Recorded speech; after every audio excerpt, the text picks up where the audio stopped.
Hi viewers, మనం వచ్చేసి 7th standard Telangana government second language Telugu చూస్తూ ఉన్నాము. లడ్డు అనేటువంటి లెసను. మీకు ఏమేమి తీపి పదార్థాలు అంటే ఇష్టమో చెప్పండి. మాకు లడ్లు, జిలేబీ, జాంగ్రీ, బాదుషా, మైసూర్ పాకు, గులాబ్ జామును, రసగుల్లాలు అంటే చాలా ఇష్టము. పాఠములో డాకు డావొత్తు వచ్చినటువంటి పదము కింద గీత గీయండి. తీయనైన లడ్డు, తేనె నువ్వుల లడ్డు, భలే భలే లడ్డు, బలాదూర్ లడ్డు. సో లడ్డు అనేటువంటి దగ్గర వచ్చేసి మీరు గీత గీయండి. పంచుదాం లడ్డు, జాతరలో లడ్డు, తేనె నువ్వుల లడ్డు. తర్వాత వచ్చేసి గేయంలో వాక్యాలని గుర్తించి అండర్లైన్ చేయండి. తర్వాత వచ్చేసి క్రింది పదాలను వచ్చేసి చదవండి. గీత గీసినటువంటి అక్షరాల మధ్య తేడాను గుర్తించండి. వాటిని స్పష్టంగా పలకండి. గడ, గడ్డ, గడి, గడ్డి, చూడు, గుడ్డు, గుడి, గుడ్డి.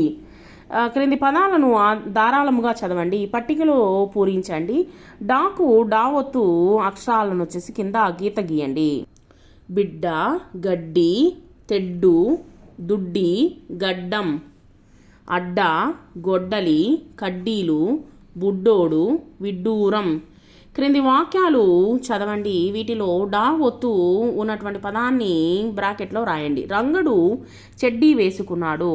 పిల్లలకు కబడ్డీ అంటే ఇష్టము. ఆవు గడ్డి మేసింది. వెంకటేశం గొడ్డలితో కట్టెలు కొట్టాడు.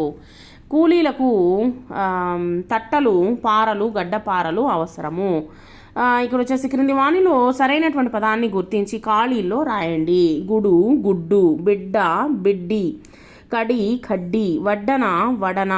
ఇక్కడ వచ్చేసి క్రింది డా గుడింతానికి డా ఒత్తు పెట్టి రాయండి. ఇక్కడ చూడండి. డ, ఢ, ఢి, ఢీ, డు, ఢూ, ఢే, ఢే, ఢై, డో, ఢో, ఢౌ, డమ్, డహ. సో ఈ విధంగా వచ్చేసి డాకు డా ఒత్తు పెట్టి రాయాలి. తర్వాత మీకు తెలిసినటువంటి కొన్ని డా ఒత్తు పదాలు రాయండి. కడ్డీ, వడ్డీ, బిడ్డ, గుడ్డు. కింది పదాలు ఉపయోగించి సొంత వాక్యాలు రాయండి. ఆవు గడ్డి. ఆవు చేనులో గడ్డి మేస్తుంది. రాము కబడ్డీ. రాము కబడ్డీ జట్టులో ఆడి గెలిచాడు. నాన్న గడ్డపార. నాన్న గడ్డపారను ఉపయోగించి చెట్లను నాటాడు.